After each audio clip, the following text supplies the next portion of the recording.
Hi guys, I'm back again with some more stories for you today. Let's go to the first one, about OP's former sister-in-law, who had an affair child behind OP's brother's back, but now is begging OP's family to take her in. Listen to the story to find out why, and of course to hear my insights. Enjoy the stories, guys, and don't forget to like and subscribe. And of course, don't forget to leave a comment. 5 years ago, my brother made the biggest mistake of his life when he started his relationship with a soon-to-be ex-wife. My brother, 30 male, and I, 29 female, had an amazing life and family. The only thing expected from us was to keep good academic results. I've always had good business and leadership skills, so I chose to work with my parents and grow our family business. My bro was always working with dad until he started dating Anna, 30 female. She was a gold digger, and we never liked her. She is a high school dropout, was working at a supermarket, and living in a bad place with 2 roommates, but after meeting my brother, she suddenly decided to focus on being a homemaker. She was also lacking basic manners and would make stupid comments. Some examples. She came visiting with my bro, and she asked if they could borrow our cleaning lady for free. She started talking about their dream wedding, but it was obviously not something that they could afford, so I assume she expected us to pay. She asked my father why he wasted his money in buying a 24-year-old, me, a brand new car, when I did not need it. Mind you, all of these happened in the first 3 months of knowing us, so everybody kind of quickly realized what type of person she was, except for my brother. After he proposed to her, my parents tried to make him understand that she is not good for him. They fought. My brother defended her, and in the end, he chose her over us. We went no contact. Dad fired him, took his car back, and we refused to attend their wedding. They ended up eloping since they were not able to afford anything else. My bro recently came to us crying. Anna is pregnant, but he was contacted by her affair partner's wife, who exposed their affair. Bro forced her to take a paternity test, and the baby is not his. He immediately picked up his stuff, canceled the lease. The apartment was on his name only since he was the only one working, and came home asking for forgiveness. My parents took him back, and they started the divorce proceedings. A couple of days later, Anna came to our house crying, begging my brother to forgive her, and saying that he cannot allow her to be homeless now that she is pregnant. My brother and dad said some nasty things to her, and she turned to me and mom asking if we were going to allow this. I told her that the best I could do was taking her in my undeserved new car and give her a ride under the nearest bridge. After she left, mom started feeling bad for her, and she has been bothering to find out if she is okay. Bro, dad, and I refuse, and we are fighting with her. Are we the a-holes? Anna is an adult, so she should be able to understand that she's only facing the consequences of her own selfish actions. It's also not OP's family's responsibility at this point. But OP's parents need to be careful. OP's brother already proved that he'll turn his back on his family for a girl. Apparently, OP's brother is so desperate that he is indiscriminate about who he brings home. So OP and her family should not be surprised if he hooks up with another loser. And now let's see if the community agrees with me. Lucky Dice Roll says, not the a-hole. She's the one who cheated, and if anyone should be looking after her, it should be the guy she cheated with. She's also apparently quit her job and was just relying on your brother to fund their life. What the hell? I'm sorry he got betrayed like that, and I wish the sister-in-law no real ill. But like, she made her bed. Now she can lie in it. Plantain Visible says, gold digger, cheater. I hate for him to have to find out like this, but I'm also glad he did. He now sees what y'all saw. The nerve of her coming to your family's home begging after betraying him like she did. Funny how the trash literally took itself out. Literally ducked around and found out. Not the a-hole, and keep that leech away from your brother. My husband recently got a new job at a private practice working for a cosmetic surgeon. He works on the business financial end of the practice. The boss's wife is genuinely one of the most beautiful women I've ever seen. I do struggle with my self-esteem, so I will admit there were times I didn't want to be around her. I know that it is my issue, and she has never been unkind to me, so it is something I was willing to work through because my husband is very ambitious, and networking is important to him. I've noticed the men he works with talk a lot about the boss's beautiful wife when the boss isn't around. I think it is kind of gross because 1, she isn't a piece of meat. 2, she isn't even a trophy wife. She's a doctor as well. Recently, we got invited to her 40th birthday, and 2 of his co-workers were at our house and making a big deal about they didn't know she was 40. She doesn't look 40. This was right in front of their wives, one of whom was pregnant. At this point, I just feel bad for the woman, because all the wives hate her and talk so much crap when she hasn't even done anything, just because these men are gross. Someone asked my husband if he knew she was 40. My husband said, yeah, because she graduated med school and has been practicing for like 10 years. I'm not surprised. But Kim Kardashian is also 40, so it is doable. But she is married to a plastic surgeon. Of course she is going to be the most beautiful woman in the world. I was in shock that he called her the most beautiful woman in the world. Of course, I don't actually think I am, but isn't he supposed to think that? I clapped back that she really is gorgeous, and who knows what I would look like if he gave me half the lifestyle her husband gave her. My husband immediately got quiet and tried to laugh it off, but I knew it hurt him. He's very driven by money, and though he makes good money, he compares himself to men who make more, and his boss is loaded. When they left, he asked me how I could humiliate him like that, and said I let my insecurities get the best of me. Men shouldn't be talking about another man's wife like that, nor another lady. OP shouldn't be deliberately embarrassing him in front of work colleagues. OP should take it home, have it out there. Sounds like OP and everyone else's wives need to talk to their husbands and actually tell them it makes them uncomfortable. And now let's hear the community's opinion. Eliza Thornberry 4 says, "Everyone sucks here. You all sound superficial as duck. The poor woman does nothing but exist, and yet you all use her as a bludgeoning object in your crappy, unhappy marriages." Sunflowery says, "Grown people standing around talking about someone's looks like you're in an episode of some early aughts UPN teen sitcom where the parents are the annoying B-plot you want to fast forward through. Everyone sucks here. You think that you're above it because you recognize that she hasn't done anything, but you're happy to use her and her husband as pawns in some petty little back and forth with your husband. Leave them out of your bickering." All About Bird says, "Everyone sucks here. You honestly both have insecurities to work on. He's not the most successful man in the world, and you're not the most beautiful. This is true for the vast majority of people on Earth, and it's fine. There's no reason to be that upset about it." So, my 55 male, ex-wife, 52 female, died of leukemia just before Christmas. Her family insisted that they take care of all the arrangements and that this be a family affair. My ex-wife and I hadn't been family for nearly 2 years before her death, so I planned on dropping my 3 kids off to the funeral and coming afterwards to save them from random attendees offering their condolences. My kids wanted to bring some flower arrangements and a memory board to the funeral. My fiancé and I drove them to the place of the funeral and went inside to make sure they set it up correctly, since they spent a lot of time on it. My fiancé is nearly 5 months pregnant and had a doctor's appointment we were due at, so we were both dressed casually. She wore a pink outer coat and a white dress. Meanwhile, I wore a white shirt and slacks with a blue coat. When we got there, people were already trickling in to view the body. Some of the people were couple friends my ex and I once had, or just mutual acquaintances of both our families. I realized it was ridiculous to not talk to them, so I ended up going up to them with my fiancé and striking up a conversation, and introducing my fiancé if need be, because I had lost contact with many people over the past year. I felt my ex-mother-in-law glaring daggers at me, and some of my acquaintances seemed to look at me in disapproval. One of my acquaintances' wives sarcastically muttered congratulations at my fiancé and said, "You seem very festive about it.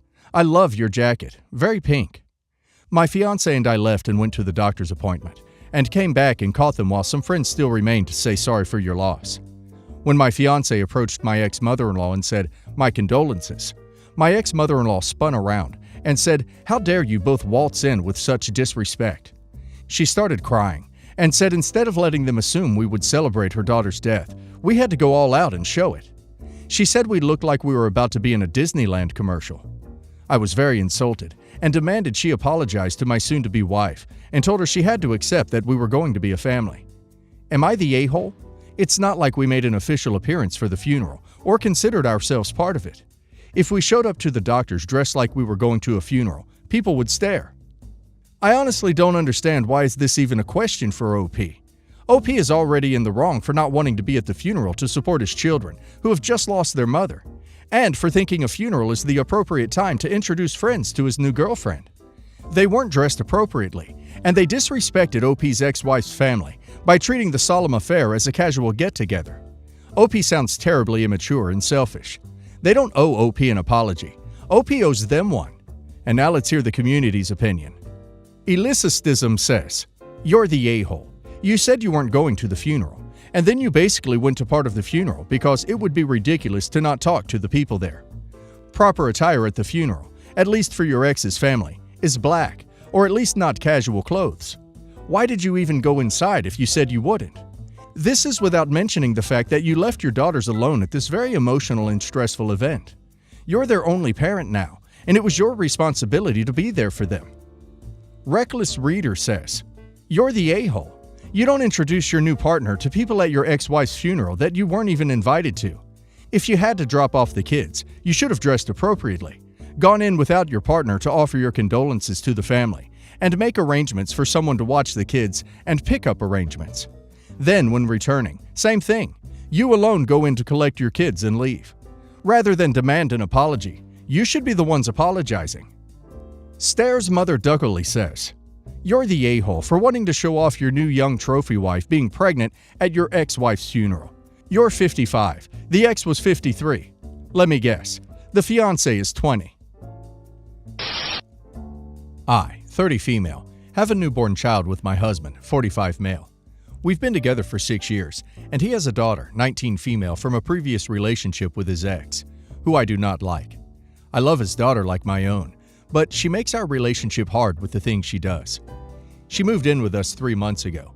She doesn't go to school, but works 4 days a week, 7-hour shifts, which I do appreciate. And since she has her own income, I've asked her to help out around the house. We don't charge her much. She pays $235 a month, depending on if the electric and cable bill go up or down, and we allow her to keep the rest of her income towards whatever she wants. Since her moving in, she has used most of our toiletries. Tissue costs $15 a pack where we live, and before, it would last us 2 weeks, but with her living here, the tissue pack will be gone in 5 days.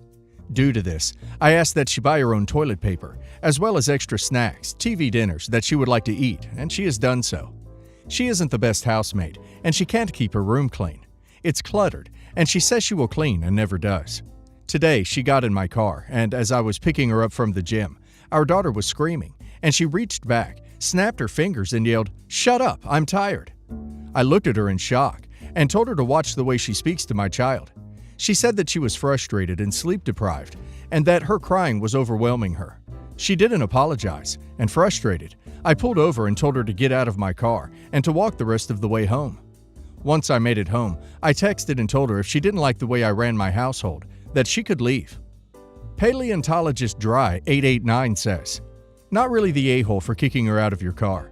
I don't even like children, and yet I would never snap my fingers and yell at a baby, regardless of how annoying those ear-piercing cries can be. But not gonna lie, the rest of your post just rubs me wrong. You say she makes our relationship hard with the things she does, and yet she works, she pays rent, and it sounds like she has addressed other matters you've brought up to her attention, like paying for her own tissues, toiletries, and snacks. Hell, you even make her pay for TP. Sure sounds like you love her like your own. Oh, and you allow her to keep the rest of her paycheck? It's her own damn money. I don't know. I have a feeling you were trying to set us up to dislike her in hopes we'd automatically take your side. I'm going with everyone sucks here. Her for yelling at a baby. You for, well, everything else." Jeticism says, "You're the a-hole. You allow her to keep the rest of her income? This says a lot. Telling the baby to shut up was uncalled for, but your reaction was even more childish. You're the a-hole." Rough Salt 9676 says, "You're the a-hole. There's definitely a discussion to be had here with her father, about her in the home and also how she spoke to your daughter. However, leaving her on the side of the road is dangerous, whether she has a cell phone or not." 5 years ago, I learned that my ex-wife of 7 years was in a relationship with a longtime boyfriend a few years before we met. They had a son together, Todd, but she walked out of his life when he was 4. I only learned this because Todd, who was 14 at the time, found her social media account and wanted to connect with her. She confessed what happened and that she just didn't want to be a mom at the time, so she left him. I was deeply shocked by this. We had a 6-year-old son ourselves, and I couldn't fathom wanting to abandon a young child. Obviously, by the time we had our boy, she was more than ready to be a mom and could have reached out to her son again, but never did. I mean, I didn't even know of his existence. Even with him wanting to see her after all these years, she still didn't want to meet, since that chapter of her life was closed, and things would be too complicated. This led to a lot of fighting and eventually caused a huge rift between us, which ultimately led to divorce. My son is 11 now and is aware he has an older half-brother out there. My son expressed interest in wanting to know his brother, and so I managed to contact Todd. My ex was completely against this and refused to be there when her son agreed to a meeting. I met him first, obviously without my son around, and got to know him. He's a really great kid, 19 years old, college student, very kind and genuine. He was just interested in connecting with his mom's side of the family. Since our meeting, he and my son have hung out several times. My son has really taken a liking to him despite the age gap. Guess it's the excitement of having a big brother. He's all my son talks about. A joke Todd told him, or retelling a conversation they had on FaceTime. My ex is furious because he talks a lot about Todd when he's with her, and has told me to limit contact with him. Says if my son would like to have a relationship with Todd, he can do so when he's older, and can make that decision for himself. This caused a lot of fighting between us, which has also brought in our families. Mostly my ex-mother-in-law telling me I have no right, and Todd is none of my business, since he's not related. So I need to put a stop to it since it's upsetting my ex. Normally I wouldn't care what she thinks, but since then, my parents also agree that as my ex-wife's son, he really has no business in my life, especially when it's bothering her so much. The thing is, my son loves spending time with him. They've really bonded, and it seems cruel to break that up. But at the same time, everyone is acting like I'm the vile ex-husband tormenting my ex-wife for her past mistakes. Some outsider's judgment on this would really be nice to hear. Am I the a-hole? Forbidden Meat Stick says, as someone who has 3 half-siblings cut out of their life because of the selfishness of the other parent, I implore you to please not listen to your wife. Your son and his brother should have contact and should be able to grow up with one another as much as they can. I promise you, it will make all the difference when they get older. I beg you, do all in your power to keep their bond growing. I miss my siblings every day. I cry over losing them often. The pain of knowing that you have siblings out there who want nothing to do with you because of the interference of an angry and jealous parent is overwhelming. OP, I'm so proud of you for giving your son this opportunity, and I hope you will continue to fight for it for your son's sake. It will be hard, but know he will be happier and have a better life for your efforts, and so will his brother. Not the a-hole in any way. Tenderella80 says, not the a-hole. Your son has a right to know his brother. His brother wants that too. Your ex-wife is the a-hole for not facilitating that for her 2 sons, and for walking out on Todd in the first place.